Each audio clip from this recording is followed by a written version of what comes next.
Neil and Steve will talk about some of the resources that they have on the ICF side, how to think about distribution planning, and also connect it to other electricity planning processes such as generation and transmission.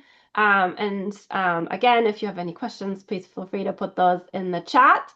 And then we will hopefully have a robust discussion at the end, and then I'll take it home with some other resources from NASEO. But Neil and Steve, over to you. I think you will share from your end, if I'm not mistaken. Yeah, I'm trying and saying, Yep. okay, good. I think it's letting me now. Give me Yes. 1 second. Great. All right. Well, thanks. While Neil's getting the Hmm. slide up, and I've had internet problems this morning. Darren had power problems, so yeah, infrastructure issues are alive and well. Thanks, Kirsten. Thanks for the opportunity to speak with the team here at on the distribution planning training.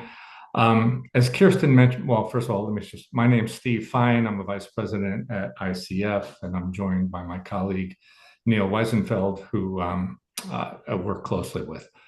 And I should mention, I've been at ICF a long time. Neil's been at ICF a shorter amount of time, but spent his time before that in the distribution planning area at Con Ed. So Neil, 30 years plus, I think, directly working with the utility. 35 years at Con 35 Edison, years. generation, transmission, distribution. There you go. Mhm. And I should mention Darren, who presented earlier from his car, it looked like, also recently joined us, relatively recently joined ICF, and he before that was with Portland General Electric, working around distribution planning. So as Kirsten mentioned, the focus of this workshop has been primarily on distribution planning, and that's what you're all mostly involved in, but we're going to broaden the conversation a bit and go sort of in the direction that Ashish from the Virginia State Energy Office took it. And that's talking about the broader topic of integrated system planning, and then talk a bit about how distribution planning fits into that broader integrated system planning. So we've basically, looked around and found that there are a lack of tools or platforms that address the challenge of doing an integrated analysis of the utility system in a cost-effective and resource-effective way for a variety of reasons, and we can talk about those. So we've gone ahead and developed a platform that we've somewhat ambitiously called HERO, which is a cute acronym for Holistic Energy Resource Optimization Platform. Let's talk through that. Yeah, next slide. Great. So, these themes are familiar to all of you. Many have been mentioned during this training, but it's not too much of hyperbole to say that we're facing unprecedented times with the utility industry. I've been around for a while, as has Neil and others, and it's really a perfect storm that we haven't seen in a while. There's obvious concern about rates and affordability, and at the same time needing to maintain system reliability, and that's from system RA, resource adequacy, down to the distribution system and everything in between, including pressures to decarbonize and modernize the grid.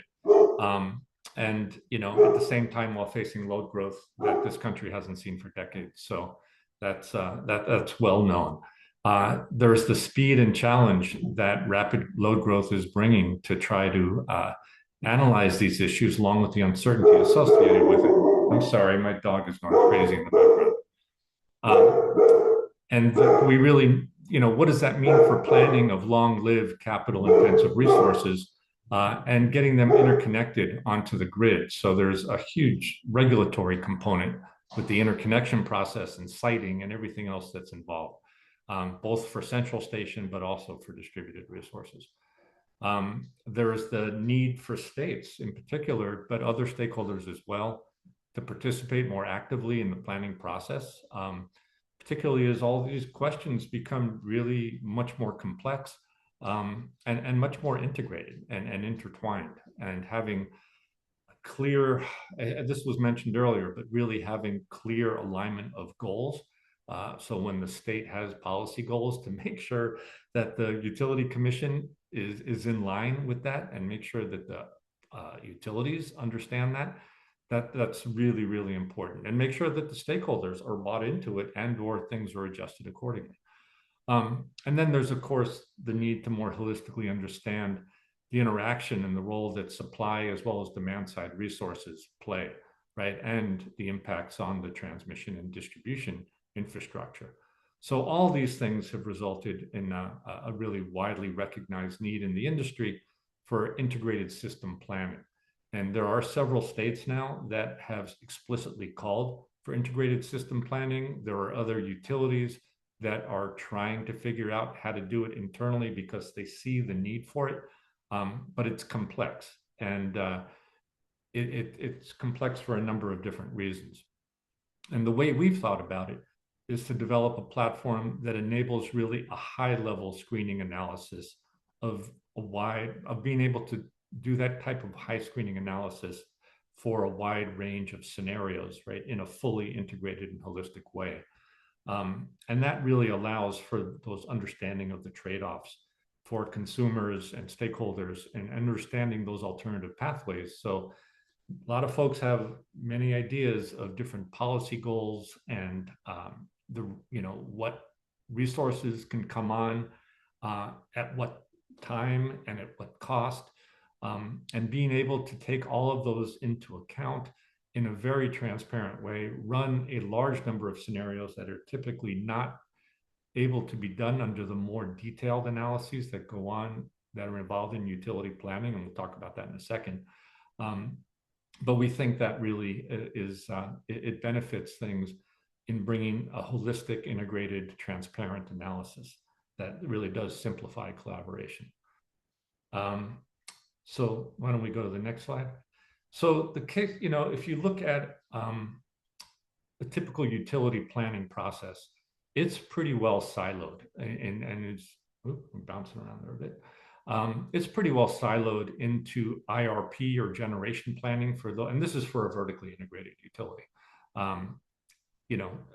Utilities that are, or GenCos, as we used to call them, IPPs that own only generation assets don't go through quite this process. Those that own only distribution lines don't really go through this process. But if you look at a vertically integrated utility that involves generation, transmission, distribution, and demand side programs, it really does. There are 4 separate and really siloed processes, each one going through its own regulatory process and frequency, each one with its own timeline, each one with its own planning scenario, and each one often with their own set of assumptions that don't really talk to one another.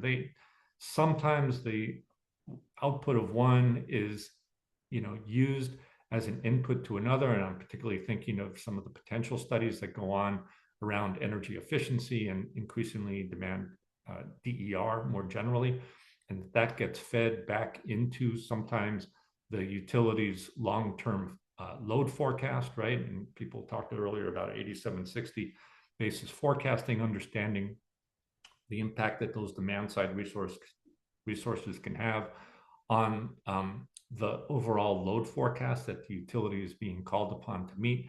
And then that often, is rolled into the IRP, into the integrated resource plan. But those assumptions often aren't necessarily aligned. We're involved in many of these. The processes aren't aligned, the assumptions aren't aligned, the timelines aren't aligned. Things could be done better. We'll just sort of leave it at that. And so what we've done again is develop a reduced form analytical structure that allows folks, utilities, but at state energy offices and others as well, to evaluate demand side resources on equal footing with supply side resources, and then simultaneously understand in an integrated fashion the high level impacts on the transmission and distribution systems. So that's how it fits into distribution planning. Although I want to be clear, it does not get to the level of doing any type of grid modernization analysis. There's been a lot of discussion about integrated distribution planning. This is a level above of integrated system planning, and done at really, I want to emphasize that screening level. It's not meant as a substitute for the existing detailed analyses that are done by utilities but is really meant to be able to screen a large number of scenarios, get the high level takeaways, and then direct which scenarios more analysis should be done that's much more resource intensive and much more involved. So, and just in terms of, you know, the types of findings, and you should, this we've done a prototypical analysis for a prototypical utility here. You can see some of the types of analysis, some that tied together in this when you do an integrated analysis such as this, and that is the amount of load that energy efficiency can effectively serve, the amount of gas generation that is needed to maintain system RA, resource adequacy, what types of, what's the order of magnitude of peak reduction that can be seen from demand response and DER more generally, including things like solar and storage. The amount of, and this is, Neil will talk about this more, but how much distribution system investment could potentially be avoided by having that DER. And when we say DER, I'm talking about everything from energy efficiency to conventional demand response to more proactive load management, end use load management, and how much of distribution system investment that could avoid. And that's a pretty big number, especially considering that distribution system investments are starting to outweigh generation system investments. So it's that's a number that probably should be paid attention to. And then you can get into things, and we can talk about that further. And then you can talk about things about how much does carbon policy cost along the system, and the same thing about what are the impacts on rates. So those are just, you know, you can take these individual numbers with a little bit of a grain of salt because they were specific to one analysis that was done, and you know, your results will vary. But it's I think fair to say these are the types of analyses, the types of results one can get when looking at the system from a more holistic basis. But Neil, we pop back to you. We lost the presentation. Yeah, give me 1 second and reestablish it here.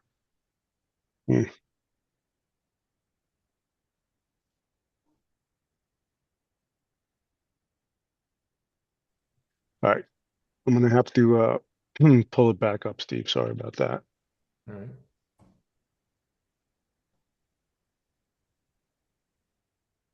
I can try to share it if it's not coming up. I can also try and share it from our end. Yeah, I got a message that some window was overlapping another window and trying to do the right thing. Okay, well, you know what? Let me here. Ah. I should be able to do it. Let me put you over here and share.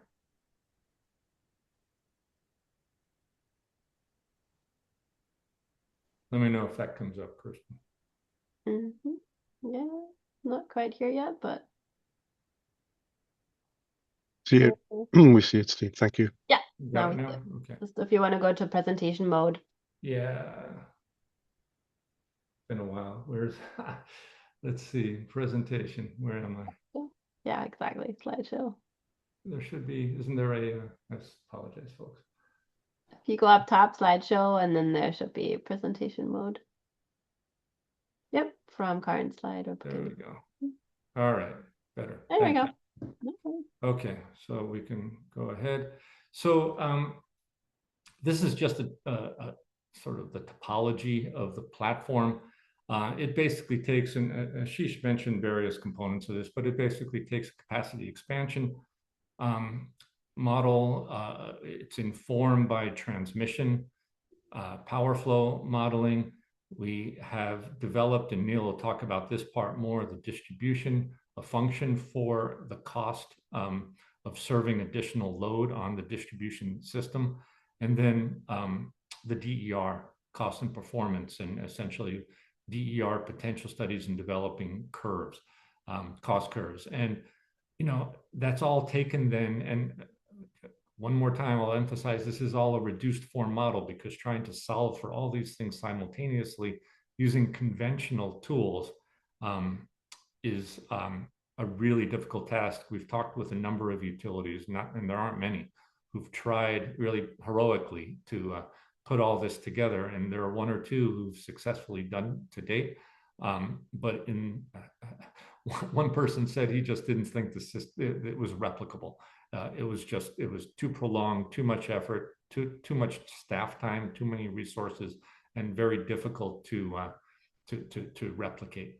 And so again, we're taking a reduced form approach to doing this in what, shrinking down what often takes, if one were to try to do it on a more detailed basis, up to a year to 2 years worth of analytics, and really shrink that time frame down to, say, 3 or 4 months.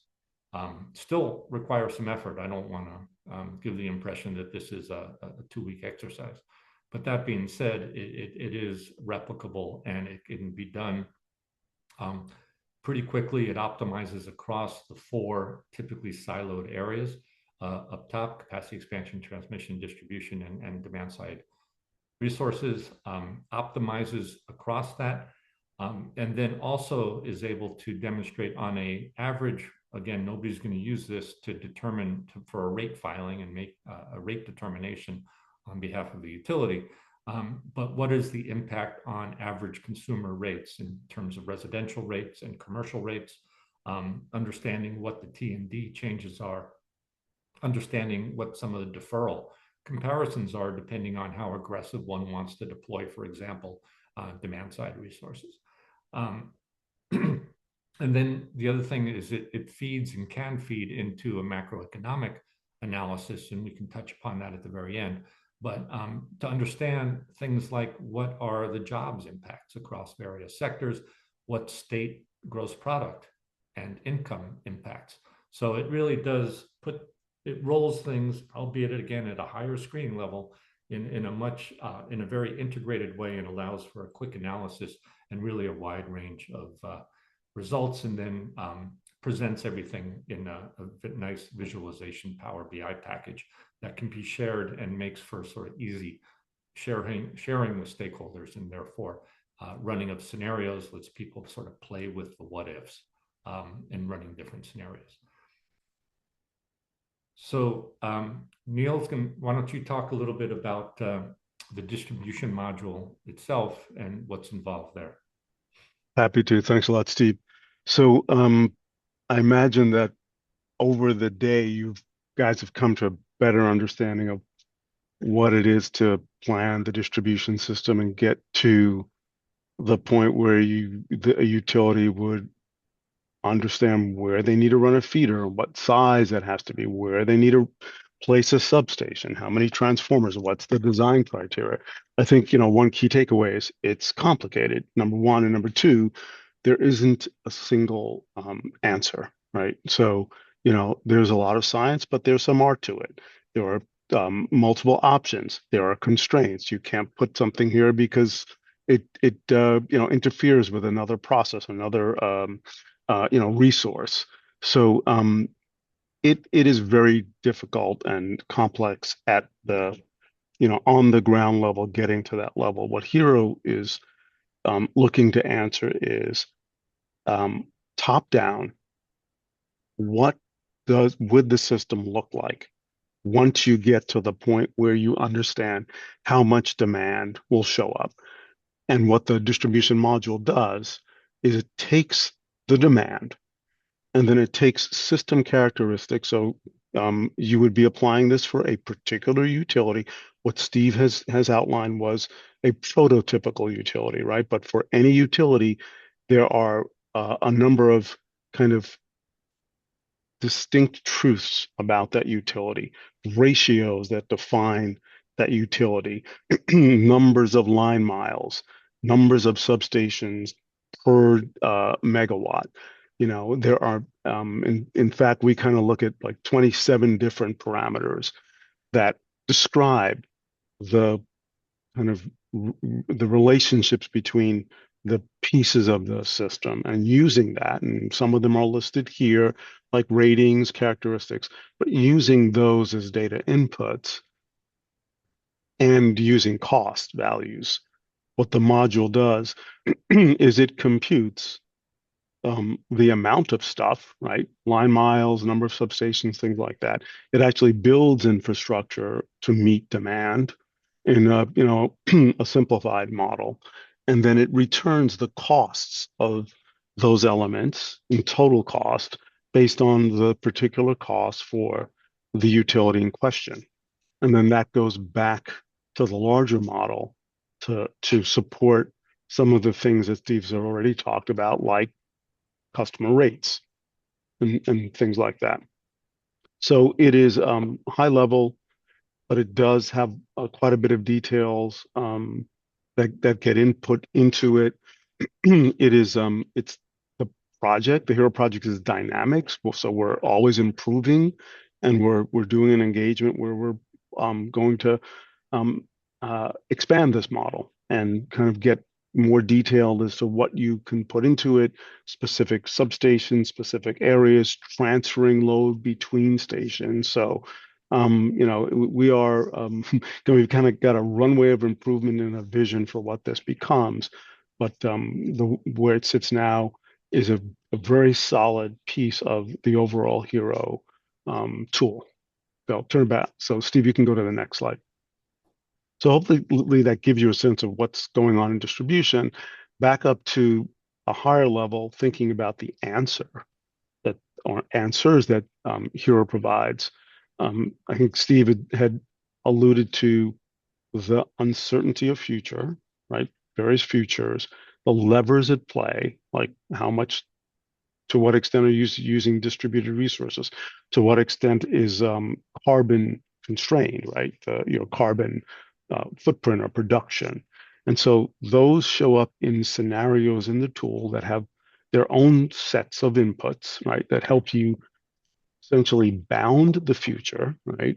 And then having bound the future in given scenarios and having done the processes that Steve has described thus far, you get a series of answers. You get a group of answers. And here we're showing two of those, scenario A and scenario B. We're showing cost and we're showing elements of cost. So in the colors, you can see generation, you can see transmission costs, demand side management, and then the green line is the rate. So it's cost and rate. And the key takeaway here is that the components of cost and the right their relative representations are going to vary across the scenarios, and so the constraints and the inputs and the assumptions um, result in these different outcomes. And the model does kind of its optimization. Steve's talked about that, but in the end, you can see it does give you the kind of elements of cost based on the scenario that you selected. You can go to the next slide, Steve. And in this prototypical utility, in one scenario, right? So this was a high distributed energy resource scenario. The using DER was able to avoid as much as $3 billion in distribution investment over the period all the way out to 2050. So you can see on the waterfall chart on the left, it's about $10 billion total investment in distribution over that period out to 2050. And then DER savings is about 3 billion and you end up at about 7 billion total investment. The chart on the right shows investment over time. And so the dark green bar is the cost with DER, the light green, the total bar height is the cost without DER. You can see it varies over time. There's a bunch of things that go in and out that kind of result in kind of the flow over time. But I think the key takeaway is the tool it not only gives you aggregate costs over a time period, but those costs are given year to year. You can go to the next slide, Steve. In I think this slide, I that's just yours. want Yeah. to emphasize Please. this is a bookend scenario. So this is probably, this is 30% or that 3 billion savings out of a wringing $3 billion worth of savings out of a $10 billion system is, in this scenario, it's with DER and fairly aggressive amount of DER deployed versus having no DER. So it's really not necessarily a real world example as much as it is a bookended example, but it does illustrate, I think, very well, right, the importance of doing an integrated analysis where really one understands the potential for DER to serve load, because it can be meaningful in the mix, and the avoided cost, right, typical of DER. Part of it is generation, part of it is capacity, right? Typical wholesale values. But as is done in most benefit cost analyses studies and looking at potential studies and coming up with the economic potential in particular and the achievable potential is what is, there are some deferred transmission or avoided transmission and distribution costs taken into effect, but it's done on a very peanut butter, on a very static basis. Here, we're looking at it in a lot of detail and actually optimizing supply versus demand side resources. So that's really, I think, the key takeaway here.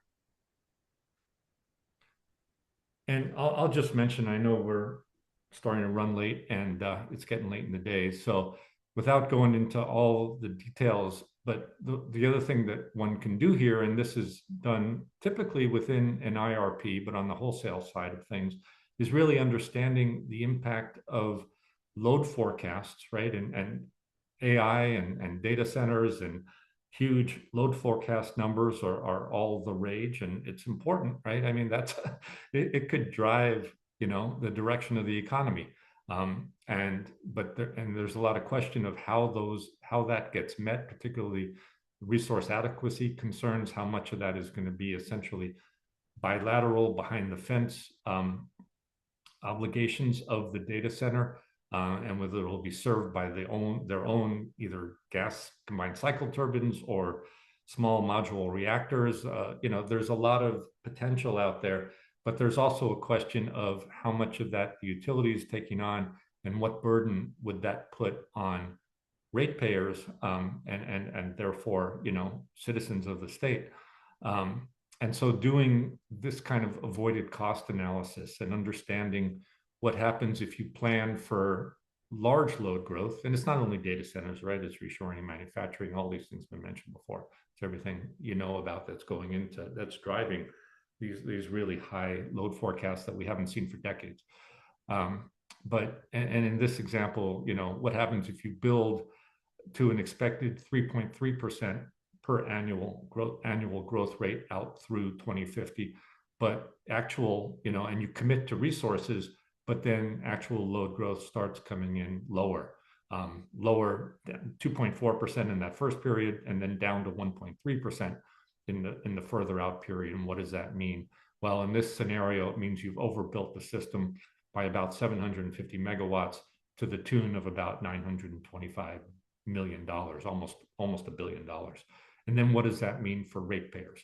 So it's just these types of what if scenarios, right, to help people understand implications and what are you planning for? And this goes back to what I think Garrett and Darren mentioned during their session, right, of really understanding alignment of goals, alignment and getting that data consistent, and making sure people are on the same page in terms of investigating scenarios and the what ifs, and understanding the implications, the cause and effect relationships between these things. It's having that kind of open, transparent debate that I think is really necessary in these times, especially when you've got as much uncertainty as the industry is facing currently. And then the last thing, and we'll leave it at this, is I mentioned earlier that macroeconomic impacts can be assessed. This is a really busy chart. I don't want to spend time going through the details, but it's just on an annual basis. Essentially, there's a zero line running through the middle, right? So everything above that zero line are job gains. Everything below that zero line are job losses. And the colors represent various sectors, which are basically impossible to see, but the key's up top. And then the blue line running through it is the net job impact for each year, right? So for the most part, it's sort of slightly negative in the beginning, then slightly positive, goes back to pretty neutral, and then net goes up, then back to neutral. So over that period between 2025 and 2050, the net of all this is a slight increase in jobs. You've got winners, you've got losers. And this was the result of one of the scenarios that Neil had described earlier, sort of a DER intensive as well as a climate limited scenario, vis-a-vis a reference case scenario where it was more central station builds and less in the way of carbon controls. So it's just, again, illustrative of the type of analysis that can come doing that type of macroeconomic analysis. One can also get great gross state product out of it, tax revenues, everything else. I think we'll leave it there and really just open it up. Kirsten, we tried to limit it to half hour. We did pretty well. And just open up the discussion more broadly. It's, any questions about this and integrated system planning and the role of distribution planning inside of the broader integrated system planning perspective, or anything else people want to talk about today?